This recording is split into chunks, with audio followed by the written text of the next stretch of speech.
تعنا باللي زخبركم من زخبركن انت ملكتنا اقدستن اوانون مع بعلتات حزنا لكم قريبنا للهم نمدلواتنا تكتاتلو لايك شير سبسكرايب بمقبار دما بيتسبك تكونوا نعدمكم حزي نابزر زرو مبيلنام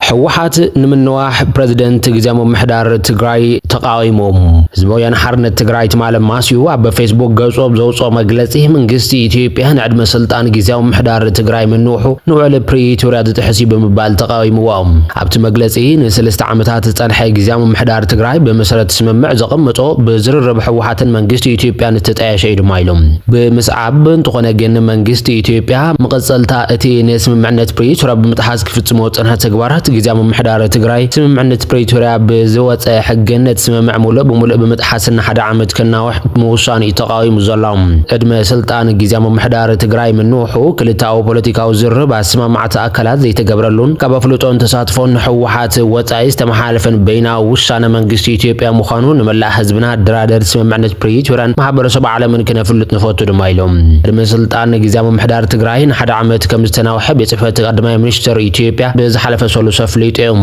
ኣብ ዝሓለፈ ሂደት መዓልታት ንሓዳ ዓመት ኣብ ስልጣን ጸንሐ ፕሬዝደንት ላይ ተخلل ليتنال جنرال ታደሰ ወረደ ናብ አዲስ አበባ በመኻድ ምስ በስልጣን ፌደራላዊ መንግስት ክዝራረብ መቀናዩ ዝፍለጥ ዮም በዝሓለፈ ሰሉስ መስቀዳማይ ሚኒስትር አብይ በመረኻብ ንሓዳ ዓመት ጸብጻብ በፈጻጽማ ስራሕ ከም ዝቀረበ መንግስታዊ ማዕኸናት ዜና ዝሓብራ ኮይነን እቲ ጀነራል ቅድመ ሓዳ ዓመት ንጌታቸው ረዳ በመትካይ ስልጣን ሒዙ ጸኒሖም መኻሪ ቀዳማይ ሚኒስትር ኮይኑ ሰርሕ ዘሎን ኣብ ልዕሊ መራሕቲ ትግራይ ተሪር ነቐፌታን ከቅርብ ስማዕ ጌታቸው ረዳውን ኣብቲ ምስ በስልጣን ትግራይ ዝተኻየደ ርክብ ተሳቲፉ ነይሮም ቤጽሕፈት ቀዳማይ ሚኒስትር ድማ በማህበራዊ ሚዲያ ፌስቡክ ኣብ ዘውጽኦ ሓጺር ሓበሬታ በመሰረት ሕገ መንግስቲ አንቀጽ 62 ዝባር 9 ከመውን አዋጅ ቁጥሪ 359 ዝባር 1995 አንቀጽ 14 ንኡስ አንቀጽ 2 ለቤት ምክሪ ሚኒስትራት ንጊዜያዊ ምሕዳር ትግራይ አመልኪቱ ብዘጽደቆ ደንቢ 479 ዝባር 2013 አንቀጽ 4 ዝባር 2 በመሰረት ዘቀረቦ ጸብጻብ ሓደ ዓመትን ካብ ሚያዝያ 1 2018 ዓ.ም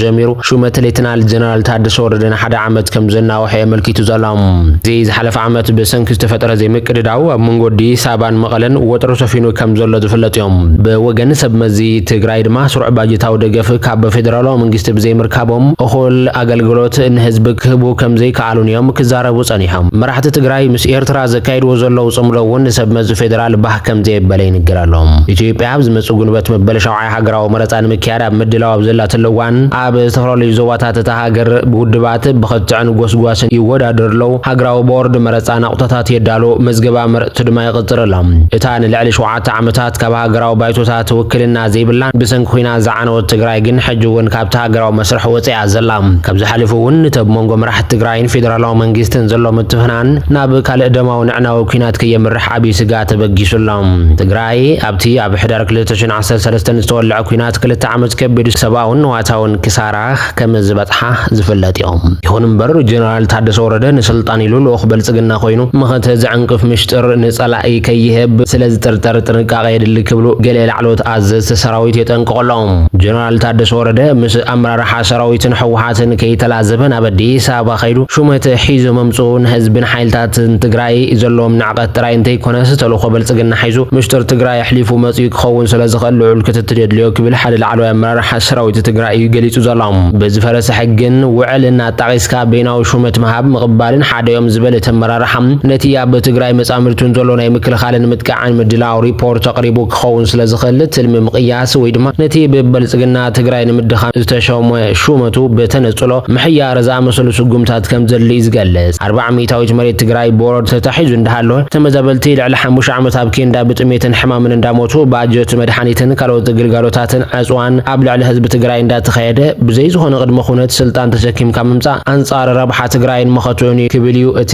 ኣዛዝ ሰራዊት ገሊጡ ዘሎም ሓቀኛ ርክብ ትግራይን ኢትዮጵያን በቆልዕ ዝርርብ ውዕል ፕሪቶሪያ ክውገን እንዳተገበኦ እንተይተማኸረ በይኑ ሪፖርት አቅሪቡ ቅድመ ኩነት ከየቀመጠ ስልጣን ሒዙ መምጽኡ ሓደገኛን ትግራይ ናብ ሞት ባሕሪ ዘጥሕለ ካይዳ ክብልዮም ዝወቕሱ ዘሎም ዝፈረሰ ኣብያተ ምክሪ ትግራይ ዳግም ብምጥያሽ እቲ ቅድመ ኩናት ዝነበረ መንግስቲ ናብ ነወር ንምምላስ ይስራሕ ከም ዘሎን ሓይልታት መኸተ ዝበሎም ነዚ ወፍርን ተበግሶን ክድግፉ ድማ ጻውዒት ዘቅርቡ ዘሎም በተደጋጋሚ ዘይፍጸም ምጽባዕ ብምዝራብ ዝፍለጡ ኣብ ዝሓለፈ ዓመት 2017 ሰነ 30 ተመዛበልቲ ክትምለሱ ይኹም ኢሎም ቃሎም ዝበልዑን ዝጠለሙን ጀነራል ታደሰ ኣብ ቀዳማይ ዙር ሽሞቶም ንምምላስ ግዝኣትን ተመዛበልትን ሓዊሱ 8 ነጥብታት ከፈጽሙ ተቆፂሩ ተዋሂቦም ከይፈጸሙ ዳግም ሚያዝያ 1 2018 ጀሚሩ ስልጣኖም ብቀዳማይ ሚኒስትር አብይ አሕመድ ንሓደ ዓመት ምንውሕውን ዝፍለጥ እዮም። አብሬታና ቀጥሎ ዝኸበርኩም ተመልከትና ንላዕሊ 20 ዓመት ቀንዲ ሕቶ ህዝቢ ኮይኑ ጸንሐ ጸገም ግልጋሎት ኤሌክትሪክ ከም ዝፍታሕ ጀነራል ታደሰ ወረደ ገሊጾም። ፕሬዝደንት ግዝያዊ ምሕዳር ትግራይ ሌተናል ጀነራል ታደሰ ወረደ ነዚ ዝበሉ ትማሊ ሚያዝያ 1 2018 ዓመተ ምህረት ካብ ወረዳታት ሸራሮ ታሕቲ ኣድያቦን ማእኸላይ ኣድያቦን ተወኪሎም ንዝመጹ ኣብ ቤት ጽሕፈቶም ተቐቢሎም ጥርዓኖም ኣብ ዘዳመጸሉ እዋን እዮም። እዞም ተወከልቲ ንዘቕረብዎ ጥርዓን መሰረት ብምግባር ብዝኾነ ይኹን መንገዲ እዚ ንነዊሕ እዋን ጸንሐ ጸገም ከም ዝፍታሕ ፕሬዝደንት ታደሰ ገንዚቦም ኣለዎም። እቶም ፕሬዝደንት ኣብቲ ከባቢ ቅድም ክብል በኣካል ከይዶም ከም ዝተዓዘብዎን ዝገለጹ እንትኸውን ናይ ከተማ ሸራሮ ህዝቢ ብሓፈሻ ድማ ታሕታይ ኣድያቦን ማእኸላይ ኣድያቦን ከምኡ ድማ ኣብቲ ከባቢ መዋዕለ ንዋዮም ብምፍሳስ ኢንቨስት ንዝገብሩ ናይ ሓይሊ ኤሌክትሪክ ጸገም ምኽንያት ክኸውን ከም ዘይብሉ ድማ እዮም ዘገንዝቦም። ዋና ስራሕ ምክያድ ሓይሊ ኤሌክትሪክ ኢትዮጵያ ሬጅን ሰሜን ኣይተ ሮቤል ብወገኖም ነዚ ጸገም ብግዝያውነትን ብዘላቕን ንምፍታሕ ዝከኣሎም ኩሉ ንምግባር ምስ ሓይሊ ኤሌክትሪክ ኢትዮጵያ ብምዃን ከም ዝሰርሑ እዮም ዝገልጾም። ንልዕሊ 20 ዓመት ዘለቐ ጸገም ንኡስ ጣብያ ሓይሊ ኤሌክትሪክ ኣብ ከተማ ሸራሮ ምትካል ዛጊድ ምላሽ ዝረኸበ ምዃኑ ዝገልጹ እቶም ጥርዓነ መቅረብቲ ኣብቲ ከባቢ ዘለዉ ናይ ማኑፋክቸሪንግ ይኹኑ ኣግሮ ፕሮሰሲንግ ኢንዱስትሪ ስራሕቲ ከቢድ ማሕለኻ ኮይኑ ከም ዘሎ ድማ እዮም ዝሕብሮም።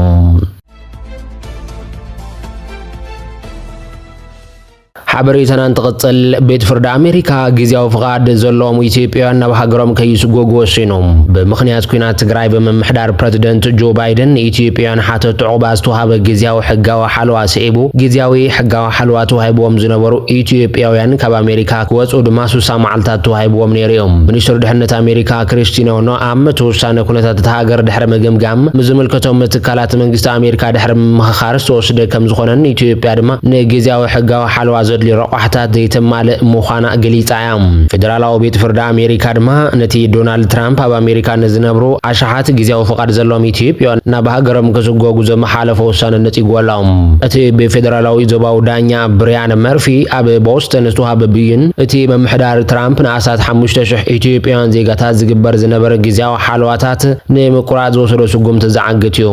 ግዝያዊ ሓለዋ ብመሰረት ሕጊ ኣሜሪካ ብሰንኪ ኩናት ተፈጥሮኣዊ ሓደጋታት ወይ ካልእ ፍሉይ ኩነታት ካብ ሃገሮም ንዝሃድሙ ውልቀ ሰባት ዝውሃብ ኮይኑ ብሕጋዊ መንገዲ ክነብሩን ክሰርሑን ዝኽእሎም እዮም። ክፍሊ ድሕነት ኣሜሪካ በብእዋኑ ንስደተኛታት ዝኸውን ግዝያዊ ሓለዋ ይሕድስ። እቶም ሓለዋ ዝተዋሃቦም ኣብ ኣሜሪካ ናይ ምስራሕ መሰል ኣለዎም። ግዝያዊ ሓለዋ ከም መንበር ፍቓድ ወይ ዜግነት ኣይቁጠርን እዩ። እትዮም ኣብ ትሕቲ ሓለዋ ዘለዉ ድማ ካብ ኣሜሪካ ክወፁ ወይ ድማ ካልእ ዓይነት ናይ ስደተኛ ወይ ድማ ናይ ዕቑባ ሓለዋ ምስ ተወድአ ናይ ሓለዋ ግዜኦም ከመልክቱ ኣለዎም። መንግስቲ ኣሜሪካ ድማ ነዚ ሕጋዊ ሓለዋ ንኢትዮጵያውያን መጀመርታ ግዜ ብ11 ጥቅምቲ 2015 ን18 ዋርሕ ክህቦም ጀሚሮም። ኣብቲ እዋን እቲ ኣብ ኣሜሪካ ሕጋዊ መንበር ዘይብሎም ኢትዮጵያውያን ብቐንዱ ብሰንከብቲ ሃገር ዝተፈጥረ ኩናት እንተላይ ኩናት ትግራይ ግዝያዊ ሕጋዊ ሓለዋ እናተውሃቦም ንዝሓለፉ 3 ዓመታት ተግባራዊ ኮይኑ እዮም። ልክዕ ከም ኢትዮጵያ ኣብ ትሕቲ ግዝያዊ ሓለዋ ዝኣተዋ ሃገራት ሃይቲ፣ ቬኔዙዌላ፣ ኣፍጋኒስታን፣ ካሜሩን፣ ሱዳን፣ ዩክሬንን ኤልሳልቫዶርን ሆንዱራስን ይርከበን። ቅድሚ ሕጂ ካብ ላይቤሪያ፣ ቦዝንያ ሄርዞጎቪናን ኩዌትን ዝመፁ ሰባት ይወሃቦም ነይሮም።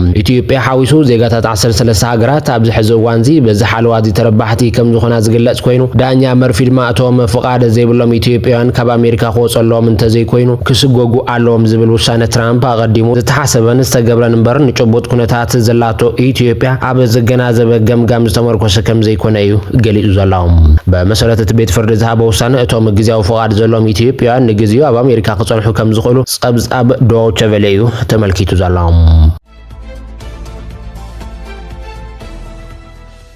ኣብ ክልል ኣምሓራ ዞባ ሰሜን ጎጃም ወረዳ ሰሜን ሜጫ ብ24 መጋቢት 2018 3 ሰራሕተኛታት ጥዕና ብጥይት ተቐቲሎም ተባሂሎም። ዳይሬክተር ውድብ ጥዕና ዓለም ዶክተር ቴድሮስ ኣድሓኖም ከም ዝሓበርዎ ክልተ ካብቶም ሰራሕተኛታት ጥዕና ሓንቲ ነርስ ዝርከብዎም ኣብ ወረዳ ሰሜን ሜጫ ብዝርከብ መባእታዊ ማእኸል ጥዕና ኣብዮት ፋና ዝሰርሑ ክኾኑ እንከለዉ እቲ ሳልሳይ ድማ ኣብ ናይ ብሕቲ ትካል ጥዕና ይሰርሕ ከም ዝነበረ የመመላኺቶም ዘሎም። እቲ ቅትለት ኣብ ክልል ኣምሓራ ኣብ መንጎ መንግስቲ ኢትዮጵያን ክልላዊ ሓይልታት ፋኖን ኣብ ዝካየድ ዘለው ጋእስዮም እቶም ሰብ ሙያ ህይወቶም ሓሊፉ ዘሎም ሰራሕተኛታት ጥዕና ኩሉ ግዜ ክሕለው ኣለዎም ዝበሉ ዶክተር ቴድሮስ ንኩሎም ዘድልዮም ድማ ህይወት ዘድሕንን ክንክን መሃብን ክቕፅሉ ኣለዎም ውድብ ጥዕና ዓለም ድማ ብዛዕባ ተቐትለት ነፃ ምርመራ ክካየድ ይፅውዕ ኣሎ ክብሎ ገንዚቦም ኣብ ክልል ኣምሓራ ሰራዊት ኢትዮጵያ ብልዕሊ ተሓከምትን ሰሙያ ጥዕናን ትካላት ጥዕና ሰፊሕ መጥቃዕቲ የካይድ ከም ዘሎ ተሓለቕቲ ሰብኣዊ ምስላት ሂውማን ራይትስ ዎች ከሲሱ ነይሮም እቲ ብሓይልታት መንግስትን መሻርክቲ ምልሻታትን ዝተፈጸመ መጥቃዕቲ ምስ ገበን ኩናት ክመጣጠን ከም ዝኽእል እውን እቲ ተሓላቕ ሰብኣዊ ምስላት ኣብ ዘውፅኦ ጸብጻብ ኣመልኪቱ ነይሮም እቲ ኩናት ኣብ ትኽልል ካብ ዝለዓል ጀሚሩ ሓይልታት መንግስቲ ብውሕዱ ኣብ 13 ዓበይቲ ከተማታት ዝርከቡ ትካላት ጥዕና ሰራሕተኛታትን ከምኡውን ኣብ ኣገልግሎትን መጓዓዝያን መጥቃዕቲ ከም ዝፈጸሙ ዘመልክት ሓበሬታ ከም ዝኣከበ እዩ ሂውማን ራይትስ ዎች ዝኸስስ ሓይልታት ፌደራላዊ መንግስቲ ኢትዮጵያ ንሂወት ሰላማዊ ሰባት ኣብ ግምት ከየእተው ኣብ ኣገደስቲ ኣገልግሎት ጥዕና ዝህባ ትካላት ብዘይ ሓላፍነታዊ መንገዲ መጥቃዕቲ ፈጺሞም ክትብል ምክትል ዳይሬክተር ተሓላቕ ሰብኣዊ ምስላት ላቲሻ ባዶርያ ገሊጻ ብተወሳኺ መንግስቲ ኢትዮጵያ እቶም ገበነኛታት ክሕተቱ እንተዘይገይሩ ተመሳሳሊ ተግባራት ክቐጥል ይኽእል ዝብል ስጋት ከም ዘለዎ እውን ጠንቂቓ እቲ ኣብ ትኽልል ዝካየድ ዘሎ ኩናት በሰንኪ ሕፅረት ጸጋታት ሕክምና ገደብ ምንቅስቓስን ተሓከምቲ ግቡእ ኣገልግሎት ሕክምና ከይረኽቡ ድርድር ጥራይ ዘይኮነስ ሰብ ሙያ ሕክምና ብፍላይ ድማ ብሓይልታት መንግስቲ ግፉዕን ምፍራሕ ይበፅሖምን ከም ዘሎን ኣስማቶምን ዝሰርሕሎምን ትካላትን ከይግለጽ ዝሓተቱ ክኢላታት እውን ኣረጋጊጾም ሓይልታት መንግስቲ ብኣጽዋር ዝተገጠመለን መኻይን ናብ ቀጽሪ ትካላት ጥዕና ከም ዝኣትውን ወተሃደራት እውን ምስ ዕጥቆም ናብ ሕሙማትን መፅባሕቲ ክፍልታትን ከም ዝኣትውን ነቶም ክኢላታት ይዛረቡ ኣብ ክልል ኣምሓራ ብመንጎ ሰራዊት መንግስትን ዕጡቃት ሓይልታት ፋኖን ክካየድ ዝጸንሐ ውግኣት ብዝኸፈ መልክዑ ይቕጽል ከም ዘሎ ዝግለጽ ዘሎ ኮይኑ እቲ ኣብ መንጎ ሰራዊት መንግስትን ዕጡቃት ሓይልታት ፋኖን ኣብ ዝተፈላለዩ ከባብታት ትኽልል ዝካየድ ዘሎ ውግኣት ኣብ ዝሓለፉ ሰሙናት እውን ቀፂሉ ምቕናዩን ሓይልታት ፋኖን ተወሰኽቲ ቦታታት ከም ዝተቆጣጠሩን ክቃላሕ ዝቐነየ እዮም መንግስቲ ኢትዮጵያ ብግድኡ እቲ ሓይሊ ካብ ምትኹታኩ ሓሊፉ ካልእ ክገብር ዓቕሚ የብሉን ብምባል እዩ ነቲ ሓበሬታ ዝነጽጎም ሚኒስትር ማሕበራዊ ጉዳያት ሊባኖስ ታገር ብዛዕባ ስምምዕ ምቁራጽ ተወስነ ከተዛተብ ትማዕድ ዘተ ቦታ ክህሉ ኣገዳሲ ምዃኑ ገሊጻ ድማ ሚኒስትር እስራኤል ቤንያሚን ኔታንያሁ ድማ ከም ዝተስማዕምዐ እውን ተገሊጹ ዘሎ ሚኒስትር ማሕበራዊ ጉዳያት ሊባኖስ ሓኒን ሰይድ ሊባኖስ ብመንጽር ተወስዶ ምባል እቶት ምዃናን በመግላጽ መንግስቲ ሊባኖስ እንታይ ዓይነት ስምምዕ ሰላም ተወስዶ ምባል ከም ዘድሊ ክትዘራረብ ኣገዳሲ ምዃኑ ገሊጻ ዘላ ንሳ ነቲ ትማል ረቡዕ እስራኤል ኣብ ቤይሩትን ከባቢውን ዘካየደቶ ከቢድ ጥሕሰት ኢላን ዝገልጸቶ መጥቃዕቲ ዝምልከት ጥርዓና ባይቶ ጸጥታ ሕብራት ሃገራት ክልኣኽ ምዃኑ ሓቢራ ቀዳማይ ሚኒስትር እስራኤል ቤንያሚን ኔታንያሁ ድማ ንካቢኔ ሚኒስትራቱ ብቕልጡፍ ምስ ሊባኖስ ብቐጥታ ዘርብ ክጅምሩ ከም ዘለዎም ይሓቢሩ እቲ ቀዳማይ ሚኒስትር ብኤክስ ብቋንቋ ሂብሩ ኣብ ዘርግሖ ጽሑፍ ካብ ሊባኖስ በተደጋጋሚ ንዛተ ዝብል ጻውዒት ከም ዝቐረበሉን ብምግላጽ ንካቢኔ ሚኒስትራቱ ድማ ቀጥታዊ ዘተ ክጅምሩ ከም ዝሓበሮም የፍሊጡ ዘሎም ብተወሳኺ እቲ ምስ ሊባኖስ ዝግበር ዘተ ንሂዝቦላህ ዕጥቆ ፍትሕኻ ብመንጎ ሊባኖስን እስራኤልን ሰላማዊ ርክባት ንምስራት ዝዓለመ ከም ዝኾነ ይብሪሆም ፕሬዚደንት ሊባኖስ ጆሴፍ እውን ቅድሚ ቤንያሚን ኔታንያሁ ከም ዝምባሉ ኣብ ኤክስ ኣብ ዘስፈሮ ጽሑፍ ዕጥቆ ፍትሕ ኣብ መንጎ እስራኤልን ሊባኖስን ቀጥታዊ ዘተ ብምክያድ ስምምዕ ምቁራጽ ተኽስ ብምግባር እዩ ድማ ኢሎም ስዑድ ዓረብን ኢራንን እውን እንትኾነ ብዞባዊ ወጥሪ ዘድሃበ ዘተ ከም ዝካየዳ ተሓቢሩሎም ሚኒስትር ጉዳያት ወፃኢ ስዑድ ዓረብ ልዑል ፈይሰን ቢን ፈርሃን አልሳዑድ ትማል ሐሙስ ምስ ኢራናዊ መዘኑ ዓባስ አራግቺ በቴሌፎን ከም ዝተዛተዩ ሚኒስትር ጉዳያት ወፃኢ ስዑድ ዓረብ ገሊጾም እዚ ዘተ ኣሜሪካን እስራኤልን ኣብ ልዕሊ ኢራን መጥቃዕቲ ካብ ጅምራ ንድሓር ንፈለማ ግዜ ዝተኻየደ ዝርብ ኮይኑ ኢራን ድማ ኣብ ልዕሊ ጎረባብቲ ሃገራት ወሽመጥ ዓረብ ሕነብ ምፍዳይ ትርከብ ኣላ ሚኒስትር ጉዳያት ወፃኢ ስዑድ ዓረብ ኣብ ዘውፅኦ መግለጺ ክልቲኦም ሚኒስትራት ዘሎ ህልው ኩነታት ብምግምጋም ወጥረን ንምካይን ዞባውን ሰላም ንምርጋዕ ኣብ ዝምለሰሉ ዛዕባታት ከም ዘተዩ ዝሕብር እዚ ናይ ቴሌፎን ጻውዒት ኣሜሪካን ኢራንን በ8 ሚያዝያ ተኽሲ ደው ክብል ድሕሪ ምስምዕምዕን ሒደት ሰዓታት ኢራን ናብ ልዕሊ ናብ ቀይሕ ባሕር ዝወስድ ኣገዳሲ መስመር ነዳዲ ስዑድ ዓረብ ብሰባል ቦነፋሪስ ዘካየደቱ መጥቃዕቲ ስዒብዮም እቲ መጥቃዕቲ ኣብ መስመር ሻምበቆ ዝርከብ መከፋፈሊ ነዳዲ ዕላማ ከም ዝገበረ ጸብጻብ ብሉምበርግ ተመልኪቱ ዘሎ በተወሳኺ ብዝሓለፈ ሰሉስ ሓለዋ ሶራ ኢራን ናብ ስዑድ ዓረብ ናብ ዝርከብ ጁባይል ፔትሮኬሚካል ኮምፕሌክስ መጥቃዕቲ ከም ዝፈነወ እውን ፍልጥ እዩ እዚ ስጉምቲ ቴሄራን ንመጥቃዕቲ ኣሜሪካን እስራኤልን ምላሽ ክትህብ ዘሎ ዓቕሚ ዘርኢ ምዃኑን ተገሊጹ ኣሎ ኢራን ድማ እቲ መጥቃዕቲ ኣብ ገዚፍ መፍረይ ጋዝ ሳውዝ ፓርስ ዝርከብ ፋብሪካ ፔትሮኬሚካል ኣሳልዩ ዝተፈጸመ ፍንጀራ ምላሽ ንምሃብ ምዃኑ እያ ትገልጽ